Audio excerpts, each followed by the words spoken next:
ڕێگای بەرەوشاری نەوتی کەرکووک لە باکووری عێراق و مەترسی هێرشی چەکدارەکان بۆ ئەو ڕێگایە لە کاتی شەودا زۆرە.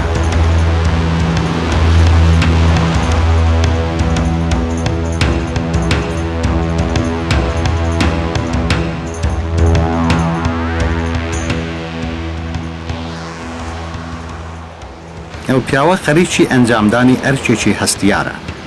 ئەو خەریکی لێکۆڕینەوە لەسەر کێشەی هەزاران کووردە کە لە ساڵی 1983ەوە شوێن بزر بوون و هەتا ئێستاش هەواڵیان نازانرێت.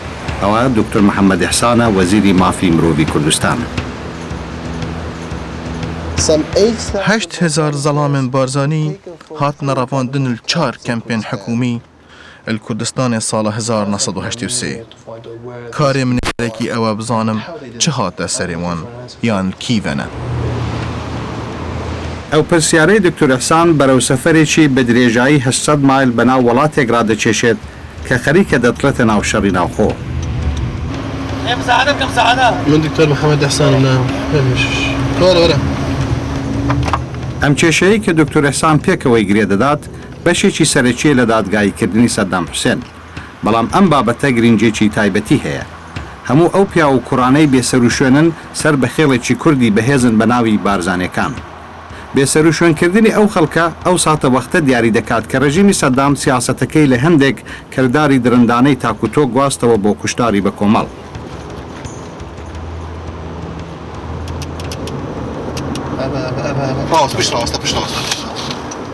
دکتۆر ئیحسان لە شوێنێک کە چەند مایلێک لە کەرکووکەوە دوورە چاوی بە پۆلیسێکی نهێنی پێشووی عێراق دەکەوێت.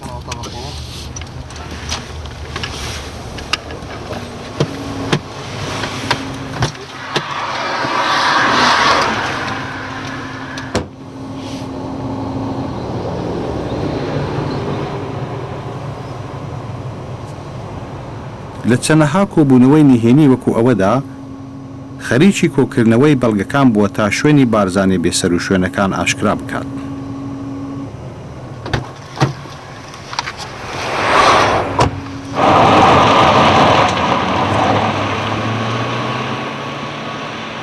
ئەو بەڵگەنامانە بە شێوەیەکی زۆر ڕوون و ئاشکرا بەڵگەی گرنگ لەبارەی چارەنووسی ئەو بارزانیانە بەدەستەوە دەدەن.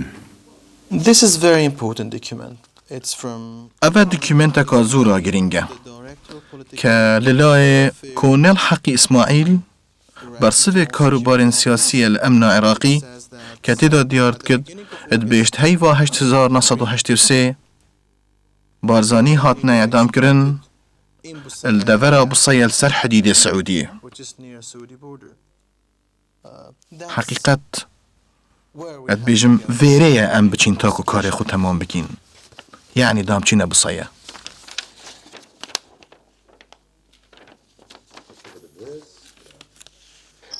بەڵام بەر لە هەموو شت دکتۆر ئیحسان پێویستە کە چاوی بەو خێزانە بارزانیانە بکەوێت کە لە ڕەفاندن ڕزگاریان بووە.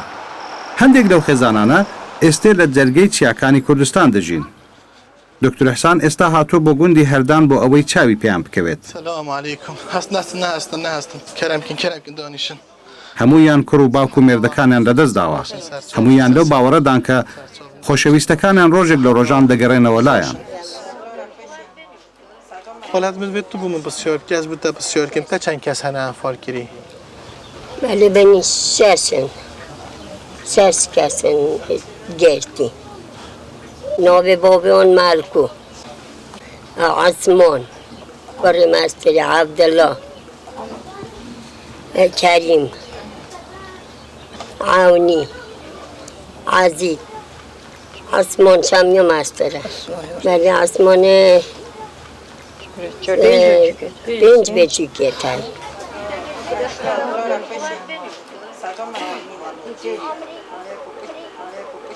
مرۆڤەکێ مسلمان بوو کە با ناتخۆرەوە جگارە ناتکێشەوە چشتە شوڵە خرۆڤ ناتکیرەوە. من مەقسەد ئەوە بوو کو گیا مۆڵایە لێ بۆش بیت. واتف نەبوو خوێندەوە ڕێژ بوو ئیت خۆندە فەقیر بوو. بۆ ئێکی بۆش بیتۆ فەقیر بیتۆ جۆن بیتۆ نییە بژێنە چی بێژم. تادق زۆرێ باش بوو چه قوسیری نەبوو هیچ. تا زۆر ئەبراهیم بوو من وڵاتای تاجور راکو چووی شێتۆ تەوا دەست خۆ من وارنی من بە مۆچی کرد. يدي صدق وتفتحها وتف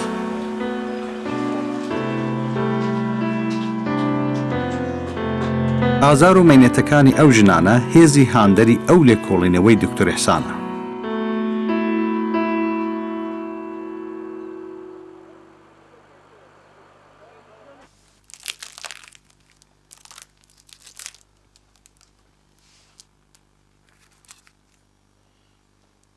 ئەو لێکۆڵینەوەیە لەسەر بزربوونی ئەو خەڵکە لەلایەن مەسعود بارزانیەوە ڕاستپێردراوە کە سەرۆکی ئەو عەشیرەتەیە و ئێستا سەرۆکی کوردستانی عێراقە.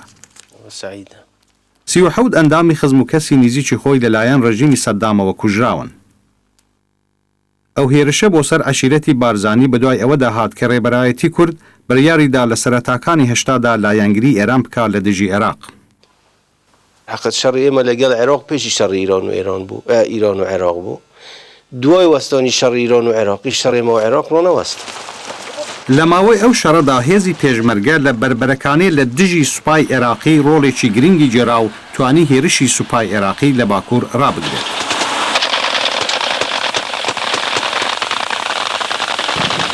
سەدام هەرگیز لەوە خۆش نەبوو. ئەو تۆڵەی خۆی لەو بارزانیە سڤیلانە ساندەوە کە لە کۆمەڵگە زۆرەملێکان و لەژێر چاوەدێری حکوومەت دەژیان. ساڵی 83 ئیران هجوومێکی کرد بوو منطقەی حاجۆمەران قەطعاً قووەتی ئێمە بەشدار نەبوو.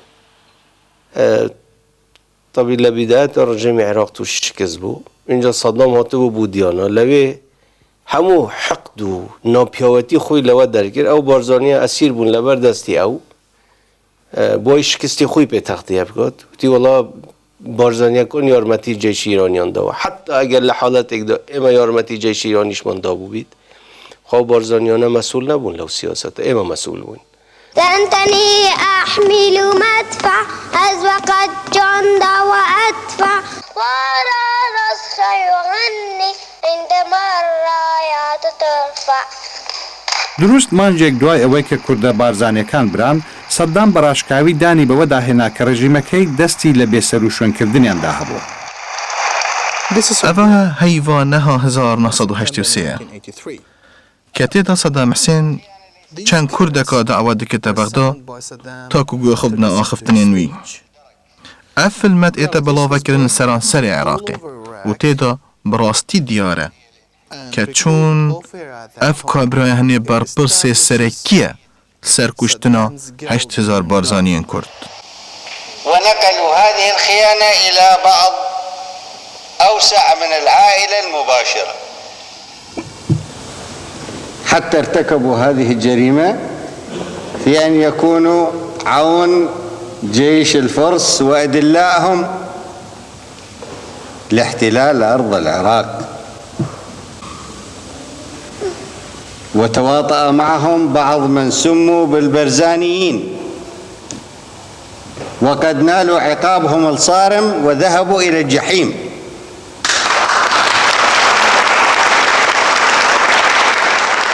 بێسەر و شوێنکردنی بارزانیەکان لەلایەن سەدامەوە قۆناغی یەکەمی شاڵاوی درندانەی ئەنفال بوو. هێزەکانی سەدام لە ساڵەکانی 1970 و 1970دا زۆر جار بە گازی چیمیایی پەلاماری هەزاران گوندی کوردستانیاندا. زیاتر لە 100,000 ژن، پیاو و منداڵی کورد لەو هێرشانەدا کوژران.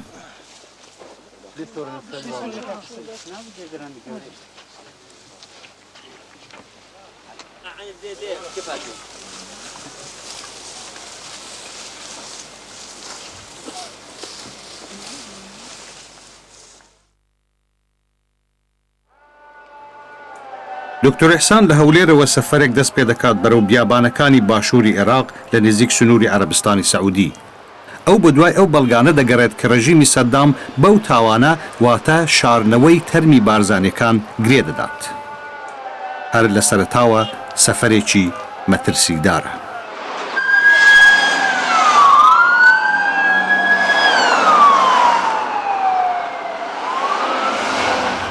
تەقینەوەیەک لە گۆشەیەکی نزیکی هۆتێل ڕووی داوە.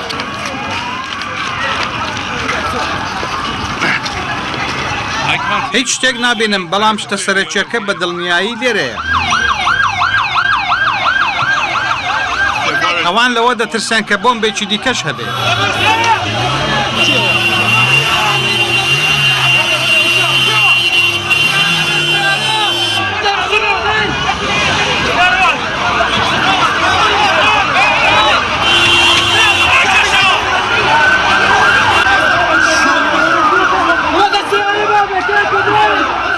خۆکوژێک 70 کەس دەکوژێت و 120 کەسی دیکەش بریندار دەکات لە تەقینەوەیەک لە نێو ڕیزێک کۆمەڵی گەنجی کورد کە چاوەڕێ بوون ناویان بنووسن تاکو پێوەست بن بە هێزی پۆلیس.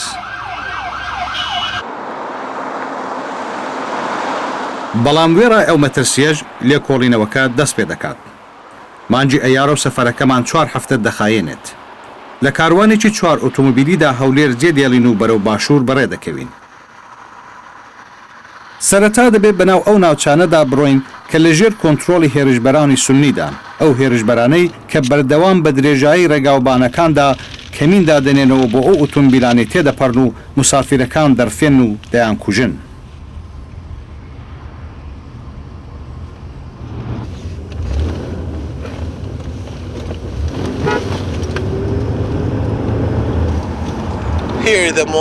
ئەفتر سناکترین بەشە سەفەرامە کلنا بەینە خاڵس و حەمرین کە ڕوژێکی ئەزب خۆ هاتمە هێرشکردن لەسەرمە هاتەکردن لە بلای خراپکشەش خراپکارەوە بەس پشتی وانزانی ئەمسشین دیفاعل خۆ بکەین ئەمسشین بەرامبەر وان ڕاوەستین ئەوان ڕاکرد نەشیان بەرامبەر ڕاوەستن هەڵ vêrە دەست پێکردن وەکی گروپێن بچیکن خراپکارە کە سیارن خەلکێ بزن ڕێکن خەلکێ بگرن خەلکێ بڕاوینن بەلێ پشتی هینگە چەند گروپێن سنی دەست پێکردن جارێکی تر وان ڕێک بخنەوە تاکو بکاربین بۆ ئامانجێت خوێن سیاسی.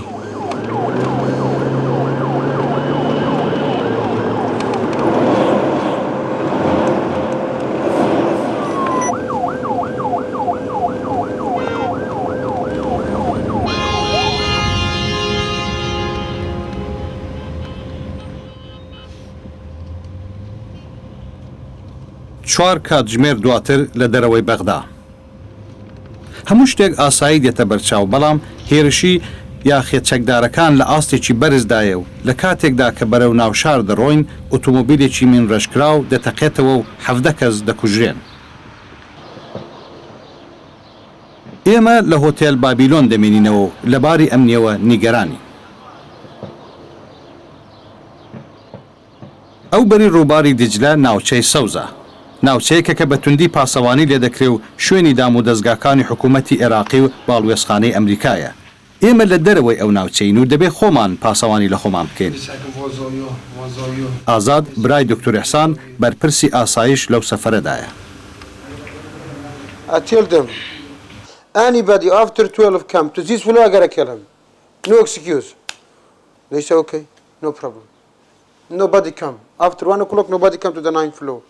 Especially your side room. Nobody. Anybody come after 12 o'clock, I gotta kill him. No excuse. Yeah. I tell them last night I speak to him. Straight on. Believe me, especially in Baghdad, we have to be very careful. But especially in this time, because it's getting more dangerous.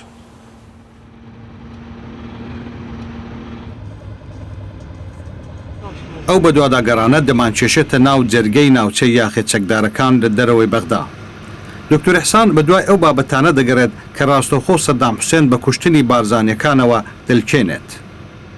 خەڵکی بیانی نابێ بۆ ئەو ناوچە بچن چونکە ئەگەر بگیرێن مەترسی ڕەفاندن و کوشتنیان لەسەر دەبێ. ئەوە تەنانەت بۆ وەزیرێکی کوردیش مەترسیدارە. دکتۆر ئیحسان هەوڵ دەدا یەکێک لە دوکانە سەرێکیەکانی فرۆشتنی بەڵگە لە بەغدا بدۆزێتەوە.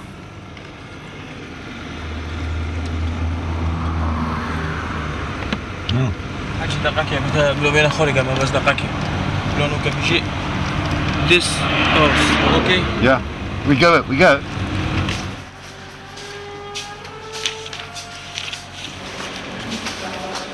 ئەو بەڵگانە دوای ڕووخانی سەدام لە یەکێک لە بنکە سەرێکیەکانی مخابەرات دەزراون. هەمووی بۆ فرۆشتنە.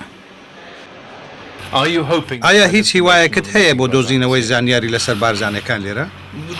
ئەوەیە ئەمل دیڤت گەڕین ڕاستیە ئەم دیڤت گەڕین ام دیگرین سر دکان جیاجیا آن جهن جیاجیا تاکو بینین چه دیکیومنتک ده خسمت آمکت بو راستیه چندت پاره داوا بوشتانه راستی گلک پاره میدان گلک پاره ما هکر تو هم پاره ندیه خلقی کس چه ناتت و کس هاری تناکد اد بیشم اوه میرات بحث العراقی اوه تشتیمش وان ورگرتی او می تشتیمش وان ورگرتی تفاصیل دقیق جیانا خلقی و خصوصیت خلقینا حقیقت تفاصیل دقیق جیانا خلقینا هدوانێ باشتر وابێ کە هەموو بەڵگانە لەناو بەرن و لەسەر ڕاوە دەست پێ بکەنەوە حقيقة أنا متفق مع سيرفي رأيي بيتوفيا سيرفي خلقي همية بيك راستي بزاند حقيقتها خب زاند بزاند شوا عراقيات قل عراقيات تعامل كردية سر زمان صدام حسيني بيتوفيا راستي ديار بنبو خلقي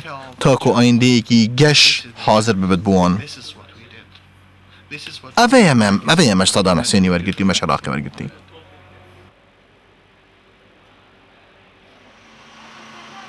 پۆلیسی نهێنی عێراقی لەلایەن ستازی ئەڵمانی ڕۆژهەڵاتەوە پەروەردەکرا بوو و خۆلیای تۆمارکردنی هەموو شتێک بوو کە ئەنجامی دەدا لەسەر کاغاز بە دەنگ یا لەسەر شریتی ڤیدیۆ ئێمە بەڵگەی ئەوەمان لە بازارێک لە ناوەڕاستی بەغدا دۆزیەوە ئەو ڤیدیۆیانە لە ئەرشیڤی پۆلیسی نهێنی سەددام دەستکەوتون لە کاتێکدا کە عێراق لەژێر دەسەڵاتی سەددامدا بوو ئەو ڤیدیۆیانە بە مەبەستی پەرەپێدانی دەسەڵاتی تۆقااندنی حزبی بەعس زۆر جار لە نێو خەڵکیدا بڵاو دەکرانەوە هەموو جورە تاوانێک پێشان دەدەن کە لە خەیاڵدا بگونجێت لە خستنە خوارەوەی بەندکراو لەسەر سەربانەوە بگرە تا تەقانەوەی چەند بنکراوێک بە مادەی تەقانەوە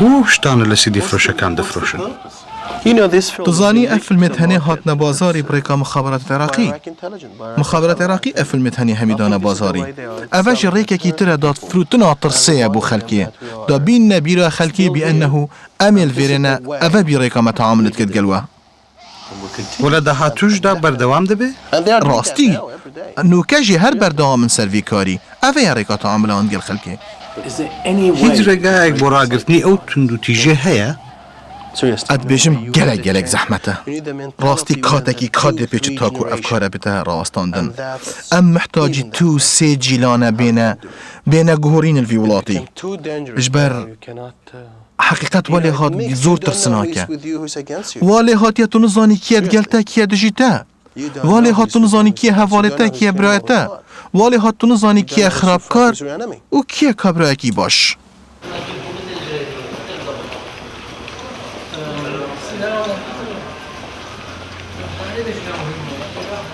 ما أفرو هندك ديكيومنتي راستي بها و گرنگ دیتین سرکشتنا بارزانیا هکر امن برای خب دینه مثلا به ديكيومنت هني تاريخ 24/1987 كاتيدا ديارت كتن بأنه کشتنا 8000 بارزانیا چوا لینکی که کامل هی نابینا و کشتن آوان و صدام حسینی خوب خدا راستی دیار و آشکرای اف کابرای هنه برپرس بیاد و کشتنه دیاره بیانو اف کابرای هنه توجیه دای علی حسن مجیدی که کاری بکتن بیشتوان همین پیک و هکر ایک بیتو بسیاری وب کتن آیا چل مصیر وان هیا جابا و او بد کسک نزاند چه مصیر بوان هیا بیشگه السركرداتية دولتي سركرداتية دولتي الفي دوكيومنتي معناه صدام حسين يعني كاس نظام تشهاتية سري في خلقي بيجي صدام حسيني بحبه يعني أو بربرسي سركية في كشتنية أو بربرسي سركية في كارثاتية السر في خلقي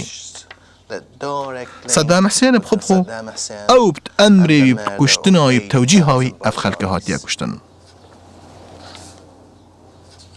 بلام تنيا أو بلغية بزنية احنا باكر اول شيء الساعه ايش قد نصحوا نطلع 8 ل 8 ونص وافضل طريقه افضل تعرض ليش 8 ل 8 ونص لانه حركه ليش ما نطلع 5 ونص دكتور إحسان دەبێت جستەی بارزانیەکان بدۆزێتەوە بەڵام سەفەرێکی 500 مایلیمان بەرەو سەحراکانی باشووری عێراق لە پێشە کە بەنێو سێگۆشەی مەرگ دروست لە باشووری بەغدا تێدەپەڕێ عمل كير اميقات نورا واستي نجبري حتى ام هنا سما وياك ام ببينا 4 سياره سياره رقم 1 بياد دابد او سياره رقم 1 دل فيديو جاده برای بچه سياره رقم 2 سياره ما ام دل رابين وكيرا سيارة رقم 3 الفيرابت سيارة رقم 4 الفيرابت يعني دي بدها وكي حركة زجزاج بو هيك تشتك هاتا بيشيه دا أبي رقم 3 بيري محمد بارزت أبي رقم 4 بيتا بيري سيارة رقم 2 دبنا بين هر دولة دا بارسترين لأنه دائما نصب منفخات يصير على اليمين سيارتنا راح تمشي بنص الشارع فأنت ما راح تاخذ الجزء الأوسط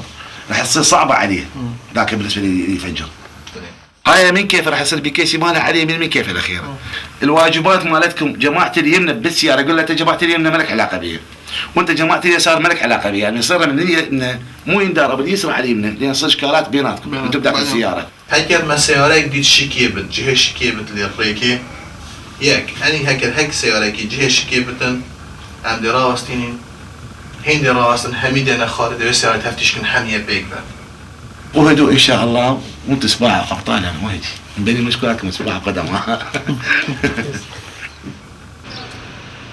دوای وەرگرتنی زانیاری تەواو کاروانەکەمان ئامادە دەبێت کە بەرەو دیوانیە ڕێبکەوێت شارێکی شیعەکانە کە 3 کاتژمێر لە باشووری بەغداوە دوورە دکتۆر ئەحسان زانیوێتی کە گۆڕێکی بە کۆمەڵ کە پێدەچێت کوردی تێدا نژرابێت لەو ماوەیەی دواییدا لە مەزرایەک دۆزراوەتەوە کە مەزرای عەلی حەسەن مەجید ناسراو بە عەلی چیمیایی ئامۆزای سەددام بووە تۆ بڵێ لانی کەم ژەمارەیەک لە بارزانێ بێسەر و شوێنکراوەکان لەو پارچە زەوێدا نەنێژرابن بۆ زانینی وەڵامی ئەو پرسیارە کاروانەکەمان دەبێت بەنێو مەترسیدارترین ڕێگای جیهاندا سەفەر بکە ئەو هەفتەیە 43 مسافری شیعە لە نزیکی ئێرە سەر براون تۆریستەکانی سەر بە ئەلقاعیدە جاری وایە لە تاقمی 100 کەسیدا چالاکی دەنوێنن ئەوان لە کاتێکدا کە ترافیکی ئۆتۆمۆبیل دروست دەبێ خەڵک دەکوژن لەبەر ئەوە دکتۆر ئیحسان داوا لە شۆفیرەکانی دەکا بە هیچ شێوەیەک ڕانەوەستن تمام جابدا كده قلبي جابدا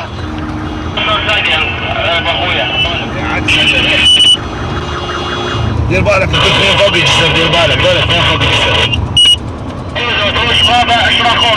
اشراخوه تمام عليه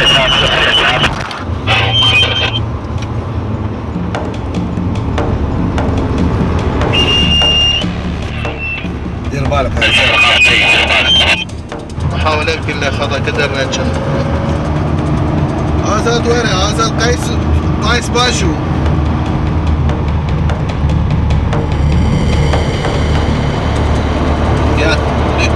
بري خوب دي ديارك تشتكي ترسناك الفيري هاي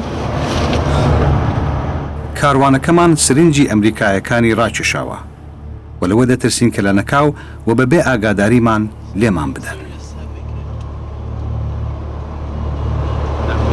امریکی هاتو چوها خدا لدور ترسناک پێتڤە 150 متر یان 100 متر نبین هەر سیارێکی و سیارێکیدا هەبێت و گەلێک هێدی بڕێڤەت چەند تقریبا 40 کیلومتر ساعتێکیدا حقیقت بۆ من بخۆ ئەدبێژم ئەvە تشتێکی غەڵەتە لەژبەر هەکە ترسێک هەبێت هەکە تشتێک هەبێتن پێتڤە سەریعتر بچن تا بچین خۆ خلاصکن تا خۆ نەجات کە دشوێ چەند ئەمریکایەکان دەبێت دوور 105 متر وا ئەگەلەوە نزیکتر بینەوە تەقە دەکەن نا دێڕای مێلتەکەن ڕاستی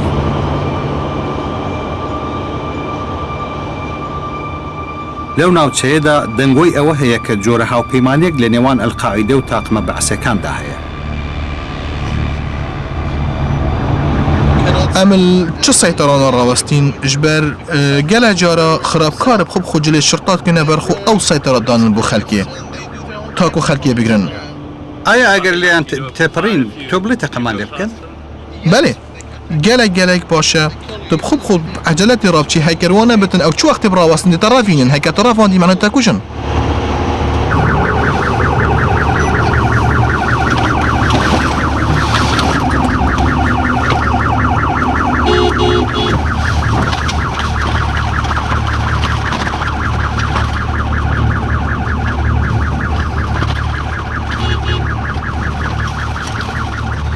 بەرەو دیوانیە وەڕێ دەکەوین کاروانەکەمان ئێستا دەگاتە ناوچە شیعەنشینەکانی عێراق ئێمە چاومان بەو جوتیاریانە دەکەوێت کە شوێنی گۆڕێکی بە کۆمەڵ دەزانن بەڵام تا ئەو دوایانەش لە ترسان نەیان وێراوە باسی لێوە بکەن سەردەمایەک خاوەنی ئەو زەویە عەلی حەسەن مەجید بوو کە ئێستا لە بەغداد دادگایی دەکرێت بەڵام ئەو زەویە ئێستا هێزەکانی پۆلۆنی لێیە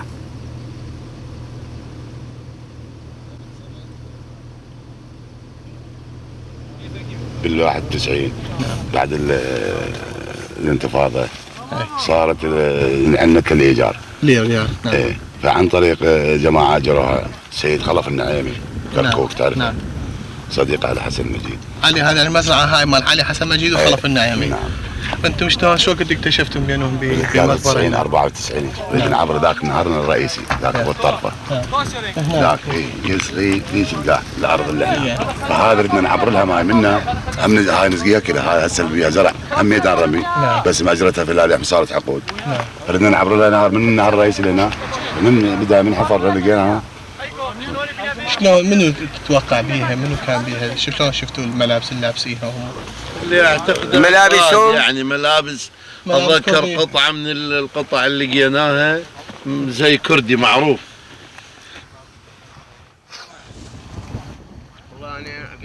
دكتور إحسان لپڕ نهێنێک دەردەخات.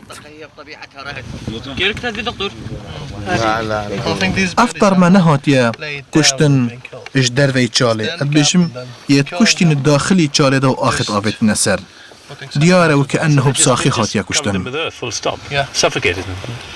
پێت وایە زیندە بە چاو کراون کوردن؟ بێشک کوردن إش بر بيجن جلكت كرديل بروان بنو بهرا بترش وان جنجن جوزانی وایە بري خب ده هستيت وان پێ دەچێت منداڵێکی چکۆلە بێت. راستي بتشيكن يعني هكتبه بري خب نعمت وان شاز بين 6 سال نقل أكتر. نفس المكان هذيك المرة بجاي. بەڵام ئەوانە بارزانیەکان نین. دکتۆر ئێحسان پێی وایە کە قوربانی کوردەکانی ئەنفاڵی ساڵی 1970 لێرە نێژراون. ئەو کاتە ئیتر ڕێژیم هەستی کرد کە دەتوانێت بە کۆمەڵ خەڵک بکوژێ بەبێ ئەوەی سەزا بدرێ و گرنگی شاراوەیی چیدی نەما.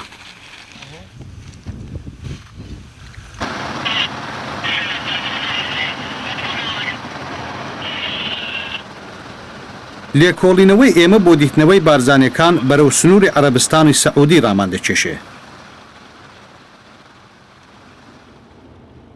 لە ساڵەکانی 60ەوە نوگرە سەلمان وەکو بەندیخانەیەک بەکارهێنراوە. بە هەزاران کورد بە درێژایی شاڵاوی ئەنفال لێرە گیانیان لەدەستداوە.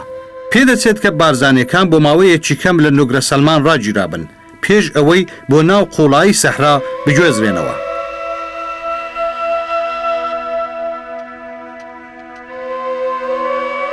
ژەمارەیەکی زۆر کەم لەم کوشتارە بە کۆمەڵە ڕزگاریان بووە و ئەوانەی ماون دیمەنێکی ڕوون و ئاشکرامان لەو ئازارانە پێدەدەن کە بەسەریان هاتووە.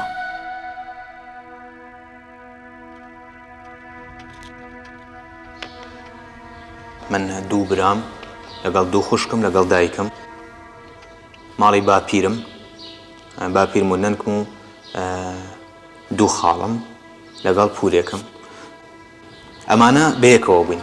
يعني لناو يك منشأة وين لناو يك بعصابين كروشتين بونو بلا سلمان.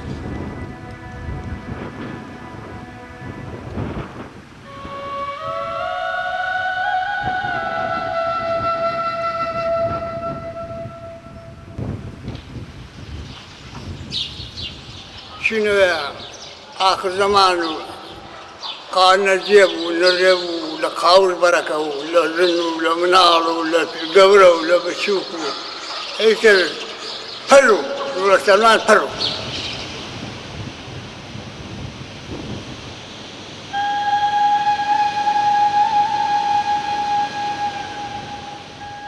يعني كورناوي سلمان و خزمي خومانه تقريبا ئەوەندەیان دا لە باوشی ئەوەندەیان دا لە باوشی هەتا کەف بۆوانەیە هاتە خوارەوە لە ناو سەحەکە کەوت ئیتر وەکو بڵێ پەرکەمی لێدا ئەوانە کابرا پیر بوو تەحەمولی نەکرد ئەو پەلاس و شتەکانی هەمووی شکانە بوو ئیتر خستیانە حاڵەتی مردنەوە ئەوەنەیان لێدا یعنی تەسەوور کە من مناڵێکی 11 ساڵ یا بعد بڵێن لە من بچووکتر منداڵەکان هەر وەکو گەورەکان هەڵسو کەوتیان دەگەڵ دەکرا. لەو بەڵگەنامانەی دکتۆر ئیحسان کۆی کردوونەوە دەردەکەوێت کە لە ناو بارزانەکاندا کوڕی تێدا بووە کە تەمەنی تەنیا 8 ساڵ بووە. طبعا منطقەکە زۆر گەرم بوو نوگرە سەلمان لەناو ئەوینا ئەو شیشەکی دوو گۆڵی هەبوو خاڵمیان بەس بێ بۆ شیشەوە هەتا ئێوارە درەنگە تەسەوور کە ئێوارەکە هێنایانەوە جێگەی شیشەکە بە پشتیوە دەرچوو يعني سوتا بوو ڕێک جێگەی شیشەکە خۆی دەموچاوی هەمووی ڕەشەش بوویەوە سوتا بوو لەبەر ئەو خۆرە ئەوە یەکێک بوو لەو جۆرە تەعزیبانەی کە ئێمەمان بینین بەڵام ئیتر دیارە کە تەعزیبی کەش هەبووە زۆر خراپ لە ناو سژنەکە.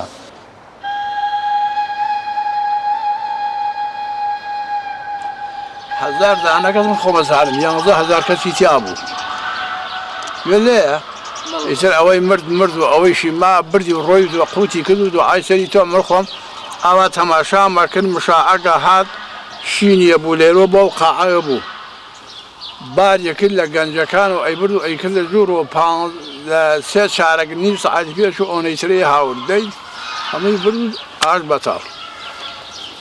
سەگەکان لە دەور و پشتی نوگرە سەلمانە هەبوون بەناوبانگە ئەو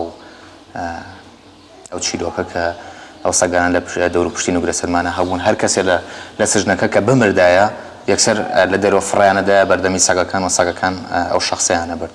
زۆرێک لەو خەڵکان ئەویان بینیوە لە ناو سژنەکە ئەو حاڵاتە ڕوویەوە.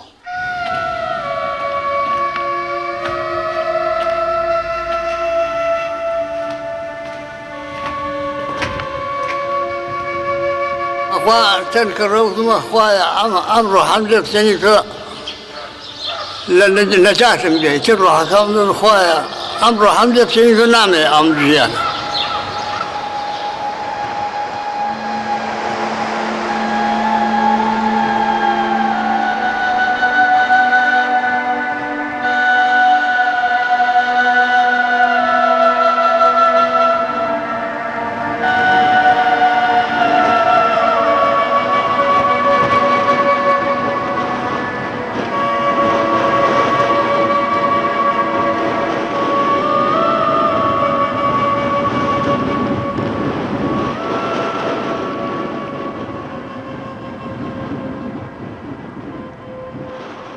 شاری سەلمان لە نزیکی ئەو بەندیخانەیە و تاکو تەنیا لە ناو سەحرایەک هەڵکەوتووە. لەوێ دکتۆر ئەحسان ئەو تۆمارانە دەدۆزێتەوە کە زانیاری ورد دەربارەی مەرجی کوردەکان لە نوگرە سەلمان دەردەخەن. ئەو بەڵگەنامانە پێشان دەدەن کە ڕێژیمی پێشوو تا چ ڕادەیەک خولیای پاراستنی بەڵگەنامەکانی بووە. ئەفوا لە تەنیا حەقیقەت هەمی زۆرێت گرنگن. ئەفوا لە شەهادەت وەفاتت چەند کورتان ئەوێت ڕۆژێکیش ڕۆژا سەلمان ژیاینە. و سەلمان هاتینە کوشتن الڤێرێ هەکەت بێ بەرێ خب دیێ فایلێ مەسەرەن وی ناوێ هەنێ الڤێرێ نادلیا ڕەشید عەلی خەلکێ شارێ تۆزە تۆستنا بێنە کەرکیکێ و دیارە تاریخا ویلادەتاوێ دایکبووناوێ سەئێکی 1986 ئێمری 1900 نهاتی کوشتن 1988 یعنی ئەمرێ 2 ساڵی بیە. ئەف کابرایەدی محەممەد ئەحمەد ڕەسوول کە خەلکی چەمچەمانە ئێکی 1990 تاریخا مرناوی 21/5/1988 یعنی ئەمرێوی کابرای 98 ساڵ بیە. ئایا بەڕاستی ناوی ئەو کوردانەیان تۆمار کردو کە لە ئەنفالدا لە ناوچوون؟ ڕاستی تشتێکی غەریبە بەست بووان هەگەر ئەوان قەت هەزر نەکردە ڕۆژێکیش ڕۆژە ئەو سڵتێ نامینن یان خەلکێکی تر دێتن دێوان لادەت. لێکۆڵینەوەی دکتۆر ئەحسان دەری خستووە کە بارزانەکان لە ناوچەی بوسەیە کوژراون کە 5 مایل لە باشووری ڕۆژهەڵاتی سەلمان دوورە. کاروانەکەمان بەرەو ئەو شوێنە دەکەوێتە ڕێ. بە دوای ئەو کەسانە دەگەڕێن کە تاوانەکەیان بە چاوی خۆیان دیتۆ و دەتوانن بەرەو گۆڕەکانیان ڕێنماییمان بکەن.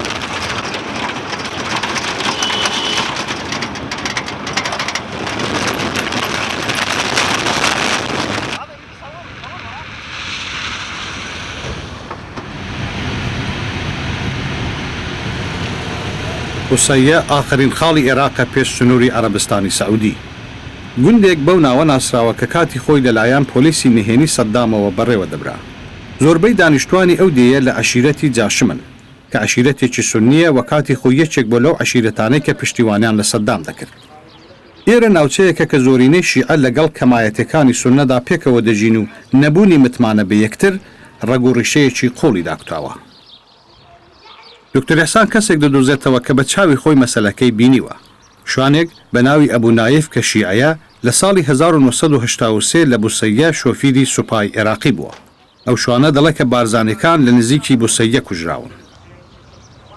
تجي سيارة باص تحمل 45 راكب تجي يوميا الفجر تروح لقرية بلجد قرية مال بلجد اللي بيها الأكران ترجع الساعة 9 تنزل، ما أعرف وين تروح. ثاني يوم تجي هم نفس الوقت الصبح، هم تروح لأن لما خلصوا، يعني خلصوا وظلوا أزيد من أسبوع يعدمون بيهم.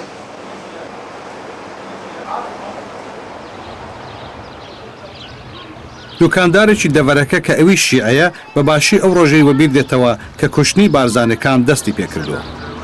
يوم اللي اجوا بينقلوا المساجين جاء ابو الامن ضابط الامن والله ما اعرف اسمه اجى دق علي الباب وجيت ويا الاتكام واخذ من عندي قماش وخيوط يعني فتايل. شنو نوع القماش اللي ياخذه؟ ابيض. قماش ابيض. شنو كان ايش قد حجمه كان؟ روله طول؟ لا يعني اقل من روله. اقل من روله. وهذا القماش يعني هذا القماش نشتريه لليموت يلفونه بيه ويدفنونه، فهذا قال احنا محتاجينه. اي شیعەکان یارمەتی دەدەن، بەڵام سونیەکان هاوکاریمان لەگەڵ ناکەن. بۆیە دکتۆر ئیحسان هەوڵ دەدات کە هاوکاری پیاماقوڵانی سوننەی بوسەیە بە پارە بکرێت. دکتۆر ئیحسان پێی وایە کە ئەوانە بە شوێنی دروستی ناشتنی بارزانەکان دەزانن. صدق يعني اعتقد اجرها ما تكفى بسبب يعني تخلي تبين مصير 8000 بارزاني مفقود احنا ننتظرهم 22 سنه. يعني واحد من اهل الخير يجي يقول يا رجال احفر هنا بس اخلي له هديه يعني ما تخيلها. يعني اخلي له هديه اللي يقول لي تعال ادفن هنا مقبره موجوده هنا تقولون يعني ايش ما اقدر ايش ما يريد اسوي له اياه. اخلي له هديه كلش يعني مبلغ من المال تريحه جدا جدا جدا. بالاضافه الى هذا متاكد رب العالمين ما راح يعني راح دكتور عذر المقاطعه، يعني انت مثل ما تفضلت والله اقسم بالله العظيم يعني انا اقول اجرها عند الله احسن من مبلغ مهما يكون عدد. انا متاكد الاجر عند الله. یەکێک ئامادەی کۆبوونەوەکە نەبووە و شوێنی زۆر دیارە، ئەویش موختاری گوندەکەیە. لەبەر ئەوەی کە بۆ ماوەی 24 ساڵ ئەو موختارە نوێنێری سەرەکی سەدام لە بوسەیە بوو. نەهاتنی موختار بۆ کۆبوونەوەکە نیشانەی ئەوەیە کە کۆمەلگای سوننی هیچ متمانەیەکی بە گروپی ئێمە نییە. ئێستا پرسیار ئەوەیە ئایا پارە بێدەنجی ئەوانە دەشتێنێ؟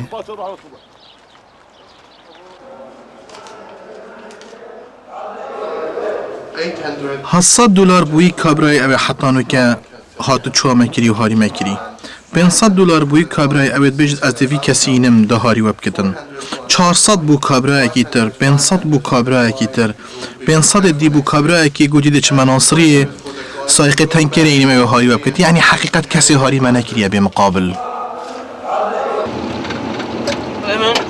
ڕۆژی دواتر دوو کەسی سونی بە تەماحی وەرگرتنی ئەو خەڵاتە هاتنە پێشەوە گوتیان دەیانەوێت بە هاوبەشی ئەو خەڵاتە وەربگرن. امس ويننا هذا ترى طريقنا هذا اللي رحنا فيه وجه هذا ترى خوش خط هذا يعني خط هذا بعدين قص لا يمين ولا يسار.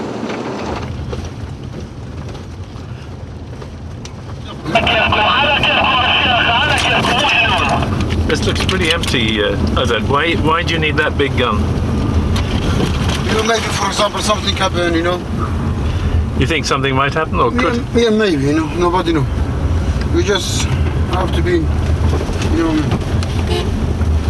easy. You have to be ready, yeah? Yeah, I have to be ready.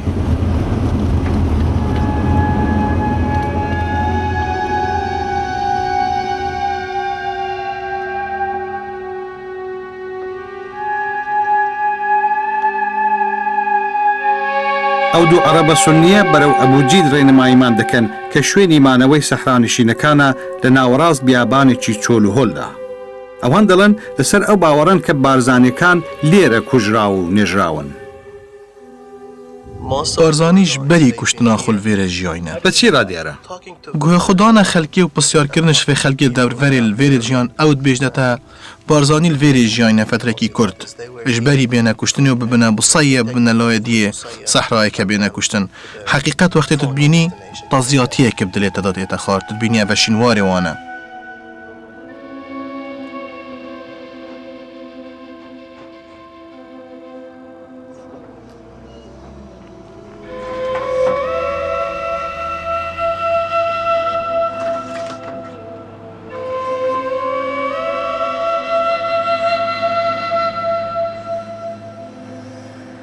بەڵام بولدۆزێرەکە هیچ نیشانەیەک لە بارزانەکان هەڵناداتەوە. 30 مایل دوورتر زانیاریەک کە زیاتر جێباوەڕە ڕامان دەچێشێتە قوڵایی بیابانەکەوە.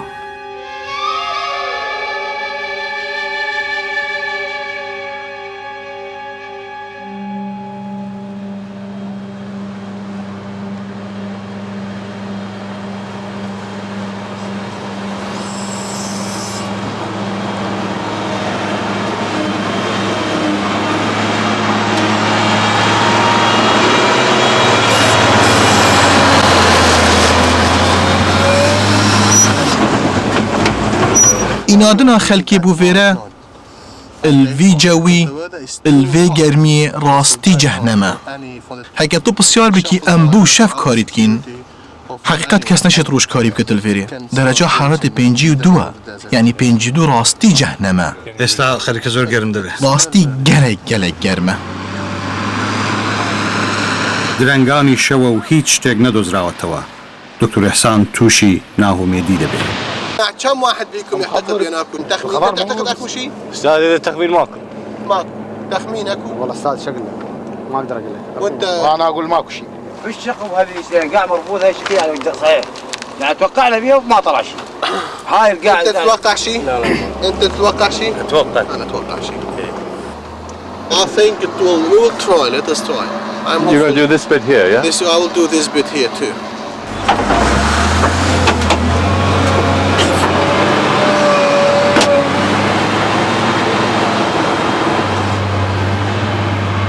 بەڵام بولدۆزێرەکە هیچ نادۆزێتەوە.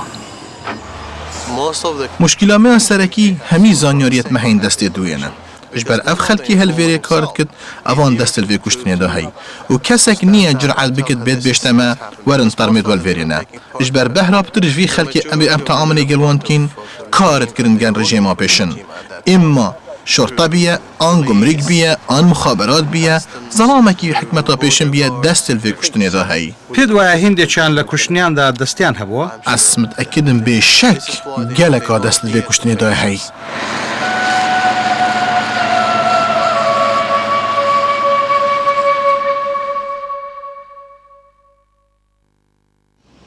لە دوای 12 ڕۆژ هەڵکەندن بۆ دیتنەوەی جەستەی بارزانەکان دەستکەوتێکی گەورە دێتەدی. مختاری گوندەکە ئامادەیە یارمەتیمان بدات. بۆ ساتێک هیوای دکتور ئێحسان بەرز دەبێتەوە. يعني خاف يعني يدور يمي شك انه انا ما رضيت اعاون وياكم. لا فانا مستعد، قلت لك انا اليوم مستعد من اليوم هذا الى ان الله يحقق سفرتكم ابقى وياكم انا الا ان تروحون، يعني هذا جهدي انا وكل جهدي ابذله وياكم. انت شعورك احنا راح نلقي له ان شاء الله تلقون. انت متفائل؟ ان شاء الله تلقون. انا جدا متفائل. ان شاء الله اعتقد بانه ان شاء الله تتوصل. ان شاء الله تتوصل.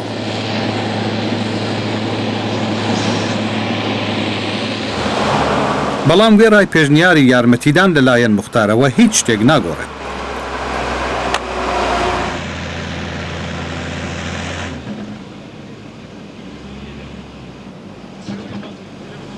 دکتور ئێحسان خەریکە هیچ چارەیەکی تری بەدەستەوە نەمێنێت.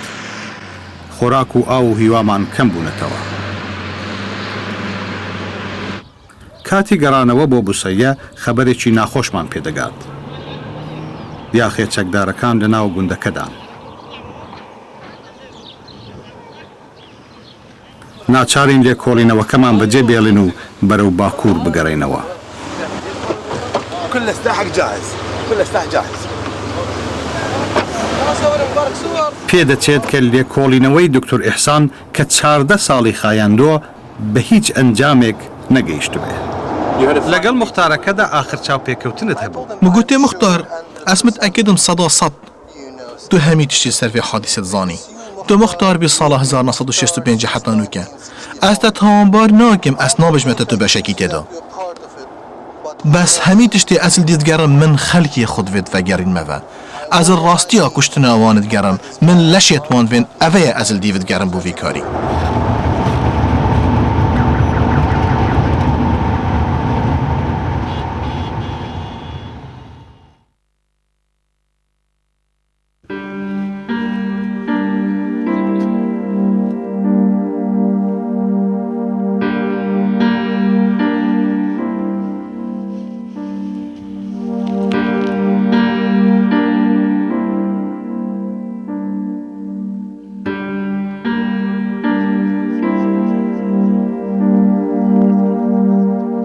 5 مانگ دواتر دکتۆر ئیحسان بۆ بوسەیە بانگ دەکرێتەوە. ناسیاوە شیعەکانمان ئاخری 3 گۆڕی بە کۆمەڵ دەدۆزنەوە. هەموویان تەنیا چەند سەد پێیەک لەو شوێنەوە دوورن کە ئێمە پێشتر لە مانجی ئەیاردا گەڕا بووین. یەسک و پروشتی 500 کورد هەڵدەدرێنەوە کە بەڕواڵەت هەموویان بارزانین. ئەدبێژم ئەڤە دەلیلێکی مقنعش وان دەلیلێت مەهەین کە ئەف خەلکێت هەنێ بارزانینە ژ بەر ئەف جلێش بەرتکەین کە بێژنی شەل و شەپێک بەرێکترنە بەرخۆ خەلکێ بارزان ئەڤ روژە خەلکێ دەڤرا بارزان کردە بەرخۆ.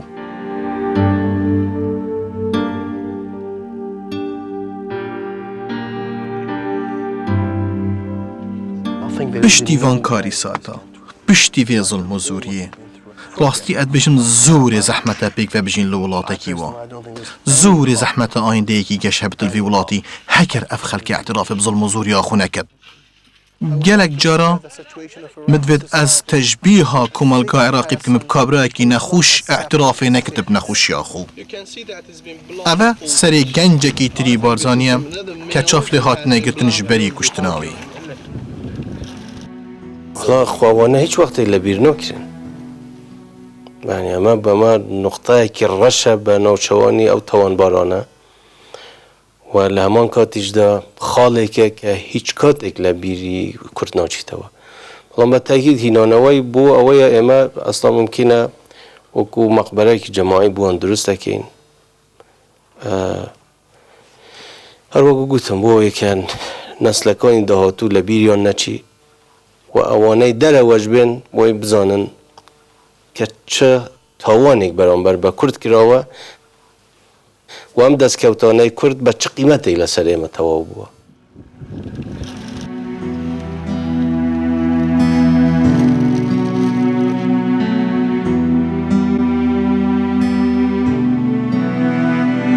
بە هەزاران بارزانی و زیاتر لە 100,000 قوربانی شاڵاوی ئەنفال هێشتا بێسەر و شوێنن. خێزانی ئەو قوربانیانە هێشتا هەر بەو ئاواتەن کە ڕۆژێک لە ڕۆژان چاویان بە خۆشەویستەکانیان دەکەوێتەوە.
لڕێککەفتا مەها دەهایا ساڵا 2005 500 دەرمێن ji هەزاران بێسەر و شوینên خورد و لاوên gelê Kurd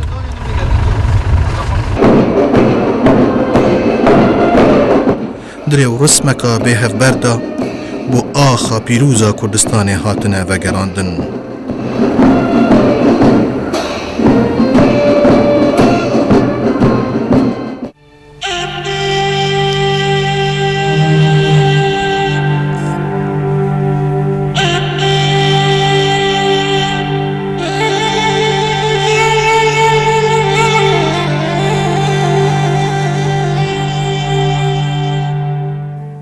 من کوڕی وڵاتی بەفروخوێنم هۆدایە گیان بمبەرەوە بۆ ئەو ڕۆژانەی کە جەرەسی قوتابخانەیان لێ قەدەغە کردم.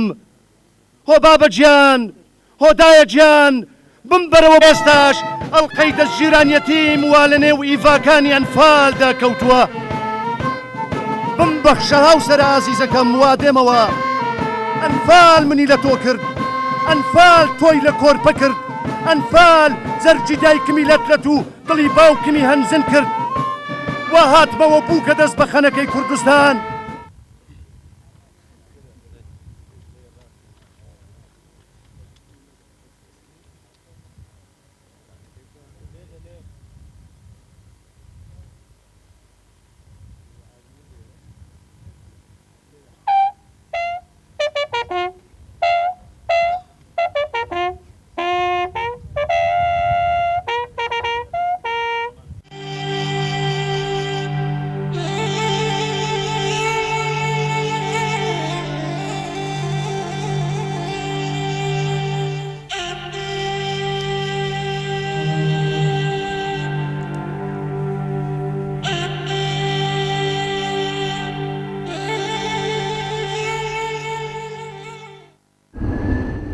لباجار و باجارکن کردستانه لجاده و کولان هفلیره برانبر پرلمان و سروکاتیا وزیرین کردستانه کردستانیا آلاین کردستانه دهجاندن ریاوان نمران بروندیکن سروک کردستانه هاتنه نماندن خوزی مشیابا دیروگه وگرینین بری 23 سالان قفتن گلن مل سر تابیت وانداناینه بسرگیان وانن هر ساخ باراندبان لی هستا خلق کردستانی نشانا زندی بونا گلی کرده و خباتا وانا دریج دمه نشانا هنده اگر امل مرین خو نبین خودان قد و قد بوساخن خونا بین درس و عبرت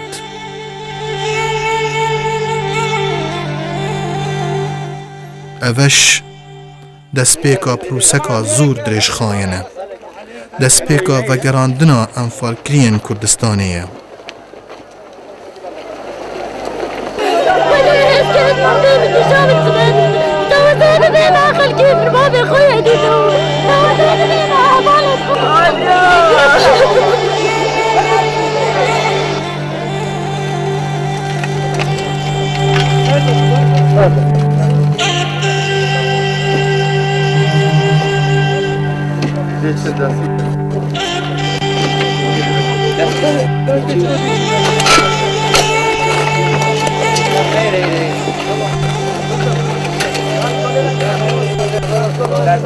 عايز تبقى